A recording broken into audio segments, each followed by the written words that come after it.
They said it started on a Tuesday morning. The sun had not even climbed properly when people began shouting in the compound. Somebody said, "Check your door. He has done it again." And that was how the news spread. Every tenant had a paper folded under their door. A quick notice. All of them. Nobody believed it at first. They thought maybe it was a joke or a mistake. But there it was, Chief Makanjola's signature in his proud handwriting. The same man who always walked around with chewing stick and gold chain, saying, "This house is my father's blessing." He had given everyone 7 days to pack and go. No warning. No discussion. No mercy. Mama Neka was the first to cry. Her children were still sleeping when she saw it. She just sat on the step and held her face, whispering, "Where will I go with these children?" Chaik, the barber, came out from his room half-dressed, holding his own paper. He read it again and again, as if the words would change if he looked long enough. The compound was full of noise that morning, people talking, asking questions, cursing, praying. And through all the shouting, the landlord's laughter came from upstairs. A slow, confident laugh. He was sitting on his balcony, sipping tea, watching everyone scatter. They said he called it new management. But we all knew what it really was.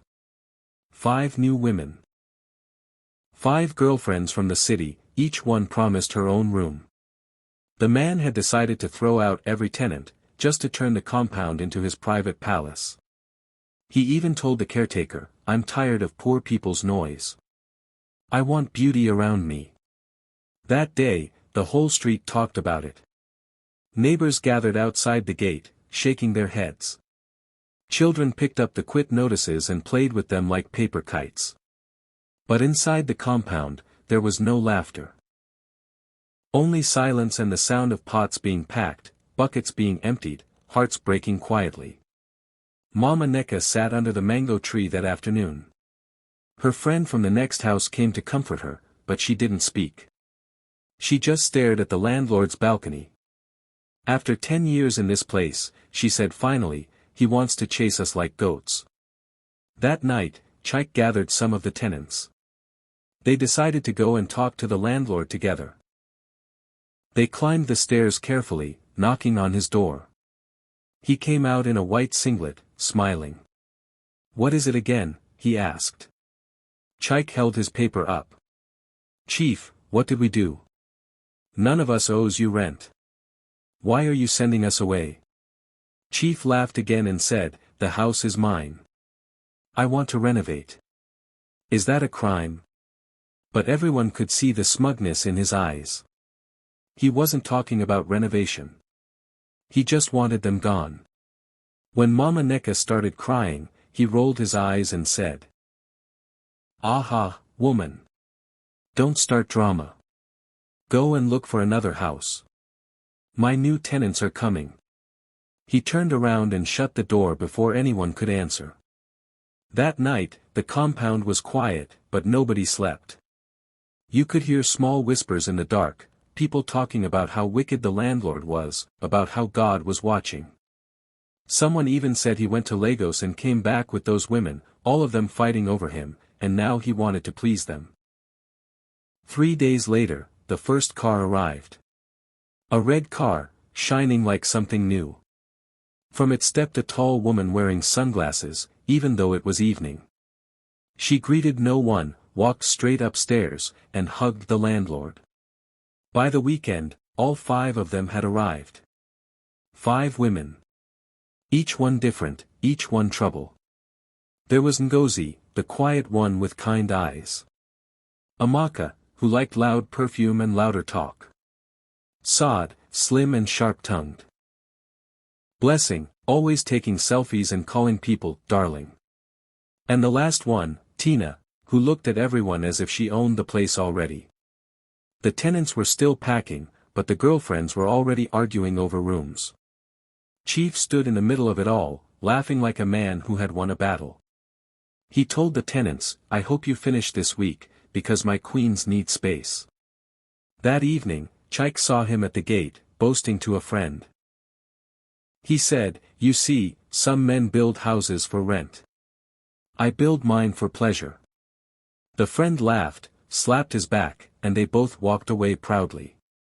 But something strange began to happen after that night. The power kept going off only in the landlord's flat. The generator, which always started with one pull, began to misbehave. The water pump stopped working. The caretaker said, "Oga, maybe you offended somebody." Chief shouted at him, "Nonsense. What offense?" He called an electrician, but the man couldn't find the fault. Everything looked fine, wires correct, fuel fresh, yet nothing worked. The girlfriends began to complain.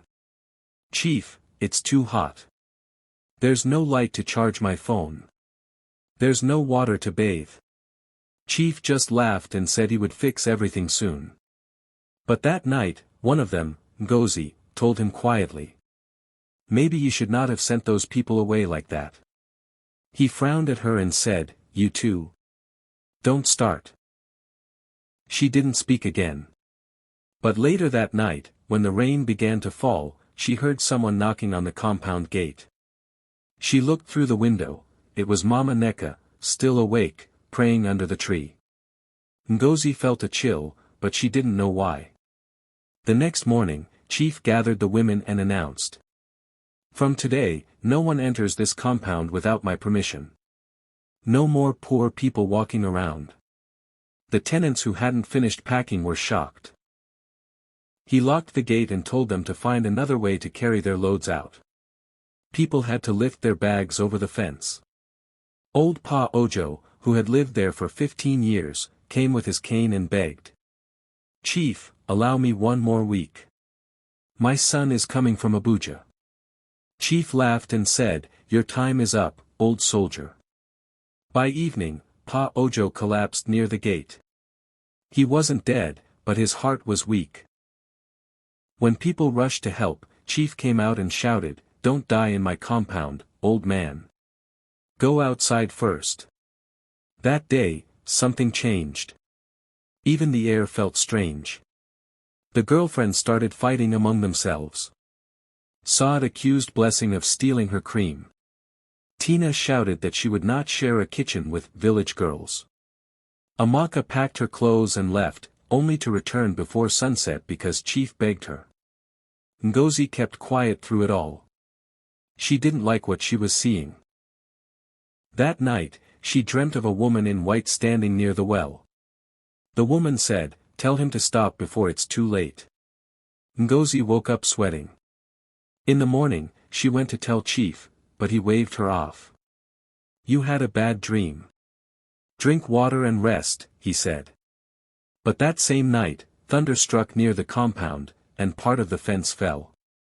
Chief ran outside shouting, "Who is doing this to me?" He went to a small shrine at the edge of town and brought a priest to cleanse the house. But when the priest stepped inside, he looked around and said quietly, "I can't do it. The spirits here are angry." Chief asked, "Which spirits?" The man replied, "The ones who built this place with you, who ate from your hand, who cried in your yard. You sent them away without peace." Chief got angry and threw him out. He poured gin on the ground and muttered, "Let's see which spirit will fight me." That night, the rain returned heavier than before. The girlfriends were inside arguing about who would sleep in the master bedroom. Chief shouted, "All of you keep quiet." But as he turned, he heard a faint sound, like someone sweeping sand. He looked outside and saw nothing. He sat down again, but the sound continued, soft, steady. Ngozi whispered, "Chief, maybe it's just the wind." But the wind was still. Downstairs, where the tenants used to sit and gist, a candle suddenly lit by itself. And in its dim light, there was a shadow of a woman bending, as if she was sweeping.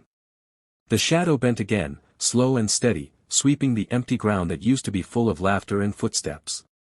Then the candle went off. Ngozi froze. Chief muttered under his breath, "Who is there?" No one answered. The compound went quiet again, except for the rain. That night, nobody slept well. By morning, Tina packed her bag and said she was leaving for good. She told Chief, "This house is not normal." He tried to stop her, but she left without looking back.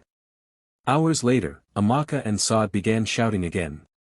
Ngozi tried to calm them, but they pushed her aside. Chief came out and shouted until they kept quiet. He said, "If you all want to leave, leave. There are many women out there." By evening, 2 of them had gone. Only Ngozi and Blessing remained. The compound felt empty. The well smelled of something strange, like old rain mixed with smoke. The neighbors outside the gate began to whisper. Some said the landlord's greed had brought a curse. Others said it was just guilt chasing him. That night, Chief could not eat. He sat alone in the parlor, turning the quit notices he had collected from the tenants over and over in his hands. He told himself it was business, nothing more. But his heart was not calm. Ngozi came out from the kitchen and said softly, "Chief, you can still make peace. You can call them back." He didn't reply. She stood there for a while, watching him, then went to her room. Later that night, she heard him talking in his sleep. He said, "Don't take my house. Don't touch my room." When she woke him, he looked confused. "Who was here?" he asked. Ngozi said, "Nobody. You were dreaming." But she could see fear in his eyes. Days passed. The compound grew quieter. The mango tree that always gave fruit suddenly dried at the top. The tap water began to taste bitter. The caretaker, a man named Sunday, came to tell Chief that nobody wanted to rent his other houses anymore. Chief shouted, "They are jealous. They are all jealous of me." He decided to host a small party to prove he was fine. He called some friends from town. They came with drinks and loud music. People danced, shouted, laughed. But halfway through the party, the lights went out again. Everyone thought it was normal power failure, until the generator refused to start. Then someone said they saw a shadow at the gate. When they looked, there was nothing there. Chief grew angry. He shouted that whoever was playing with him would pay. He poured another drink and kept laughing. But the laughter didn't sound real anymore. By midnight, his friends had left. Ngozi sat alone outside, watching the quiet street. She thought about the tenants, where they had gone, how they were surviving. She remembered Mama Neka's tears. She remembered Pa Ojo falling at the gate. Something in her heart felt heavy. That night, she dreamt again.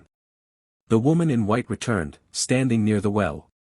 She said, "The one who owns the ground is patient, but he does not forget." Ngozi tried to ask what she meant, but the woman turned and disappeared into the dark. When Ngozi woke, she went to the landlord's room. He was sitting by the window, looking pale. He said, "Ngozi, I saw them. All of them.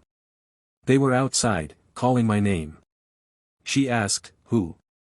He said, "The tenants." She tried to calm him down, but he stood up suddenly and shouted, "They want to take my house." He rushed outside barefoot, shouting into the empty compound. "I built this place. I fed all of you. You can't take it from me." Ngozi followed him, begging him to come back inside. But he was staring at the well, breathing hard. He said quietly, "Something is moving inside that water." Ngozi looked. The water was calm. But she didn't argue. She pulled him back gently and locked the door. By morning, he was shivering. Fever. Blessing, the last girlfriend besides Ngozi, ran away that afternoon. She said she couldn't stay in a house where people talked to air. Chief refused to go to the hospital. He kept muttering about a dream, a burning house and a woman sweeping. Ngozi stayed with him, wiping his face, feeding him tea. One evening, as the sky turned orange, there was a knock on the gate. When she opened it, she found Mama Neka standing there with a small bowl of food. She said softly, "I heard he's sick.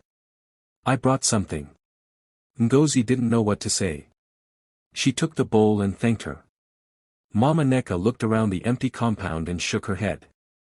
Then she said something that stayed in Ngozi's mind. Tell him, even a landlord is a tenant on this earth. That night, Chief refused to eat. He sat near the window again, whispering, "They are back." Ngozi asked, "Who?" He said, "All of them." The next morning, smoke was rising from the corner of the compound. Ngozi ran there and found the rubbish pit on fire. Nobody knew how it started. She fetched water and tried to put it out. When she turned, she saw Chief standing behind her, staring into the fire. He said quietly, "That's the dream. That's exactly how it was." Ngozi said, "Please, come inside." But he shook his head. "No. Let it burn." She stepped back slowly. Something in his voice didn't sound right. Later that evening, he called her to sit with him. He said, "Ngozi, if I die, they should bury me here." She said, "Don't talk like that." He smiled weakly. "It's my house. Where else would I go?" Ngozi didn't reply. The rain started again that night. Long, heavy rain that didn't stop for hours. She closed all the windows and went to check on him. He was asleep, breathing unevenly. She sat beside him and listened to the rain until she dozed off. At midnight, she woke to the sound of footsteps. Soft ones. Not his. She called out, "Chief." No answer. She looked toward the door, it was open. Outside, through the rain, she saw him walking toward the well. He was barefoot again. Ngozi ran after him. When she reached him, he was standing beside the well, staring into it. He said, "She's there again." The woman. Ngozi looked. Only darkness and rainwater. He leaned forward as if trying to see better. Ngozi held his arm, but he didn't move. He said, "She's calling me." Then his foot slipped. She screamed and pulled him back with all her strength. He fell to the ground, coughing. She dragged him inside and locked the door again. That night, neither of them slept. When morning came, the sun looked dull and tired. Ngozi sat outside with a wrapper around her shoulders. She felt like the whole compound was breathing, slow, steady, alive. The day passed slowly. The neighbors outside no longer came close to the compound. They said the landlord's house had changed, that even birds no longer perched on the roof. Ngozi stayed with him. Sometimes he sat quietly, staring into space. Other times he talked to people she could not see. One afternoon, he said, "Ngozi, do you hear drums?" She listened. There was nothing. He said, "They are playing the talking drum, the one from my father's village." She wanted to tell him it was only in his mind, but she kept quiet. At night, he started walking around the compound, touching the doors, whispering something to each one. When Ngozi asked what he was doing, he said, "I'm greeting the rooms. I never said goodbye." Rain came again that week, long, angry rain that flooded the street. The caretaker, Sunday, returned to collect some of his things. He found Ngozi outside and asked, "Is Oga getting better?" She shook her head. "He doesn't sleep anymore." Sunday sighed and said, "They said he chased the wrong people." That night, Chief finally spoke clearly. He said, "Ngozi, tell me the truth.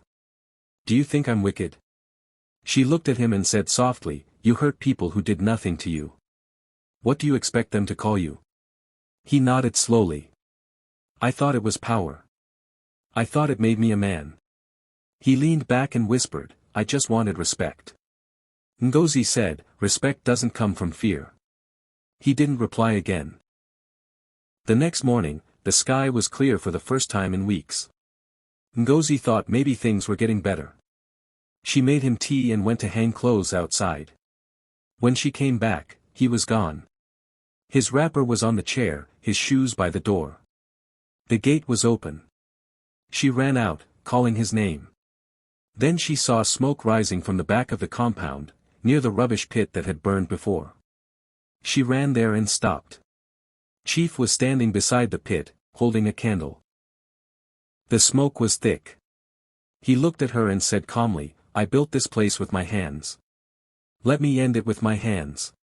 Before she could reach him, the fire caught the dry wood stacked behind the wall. Flames climbed fast, bright and wild. Ngozi screamed and ran toward him, but the heat pushed her back. She shouted for help. People began to gather outside the gate, calling her name, pulling her away. The fire spread quickly. The same rain that had refused to stop for days now refused to fall. Chief stood still, staring at the flames. Some say he laughed. Others say he cried. But everyone agreed they heard him say one last thing before the roof caved in. It was mine. By morning, the compound was gone. Only black ash, twisted iron, and the smell of smoke remained. Ngozi stood by the gate, shaking. She watched the firemen pour water until everything went quiet. Mama Neka came later, holding her youngest child by the hand. She didn't say anything. She just stood beside Ngozi and looked at the ruins. A few days later, the community gathered to clean the place. They decided to rebuild, not for Chief, but for the people who had lost their rooms, their memories, their small joys. They worked together, neighbors, traders, young boys, old women. Brick by brick, they built new rooms. Laughter returned to that street. Ngozi stayed for a while to help. She never talked much about what she saw. Some nights she sat under the same mango tree, watching the stars. She said she could still hear sweeping in the distance. When people asked what really happened, she always answered. Some houses remember what we do inside them. They would nod quietly. Months passed. The new compound stood strong, bright paint, clean walls. Mama Neka started selling akara again. Chike reopened his barbershop. Pa Ojo returned from the hospital, walking slower but still smiling. Life moved on. Only the space where the old landlord's flat used to stand remained empty. No one built there. They planted a tree instead, a small one that grew fast, with green leaves and white flowers. People said it was a reminder. Others said it was a warning. Years later, children would pass and ask, who lived here before? And the elders would say, a man who forgot that power ends where kindness begins. Ngozi left the town quietly. Some said she moved to Enugu. Some said she became a nurse. But those who saw her later said she still wore white every Friday and never stayed long in one place. The story spread far beyond the street. People told it in markets, in buses, in small gatherings. Everyone added a bit of their own truth to it. But one thing never changed, the message. That no matter how rich or strong a person becomes, you can't build peace on another person's tears. The ground will reject it. So will time. And when people talk about Chief Makanjola's house today, they don't remember his cars or his money. They remember how he lost everything for pride. If you ever find yourself holding power over others, remember this story. Because the things we own today are only visitors in our hands. And one day, they will go looking for someone kinder to stay with. If this story reached your heart, share it with someone who has forgotten what mercy looks like. If you've ever lived under a landlord who made life difficult, or known someone who used their strength to hurt others, write about it in the comments, let others learn from your experience. And if you believe that every house, every street, and every story remembers, then subscribe and stay with me. Because there are more stories to tell. And each one carries a truth waiting to be heard.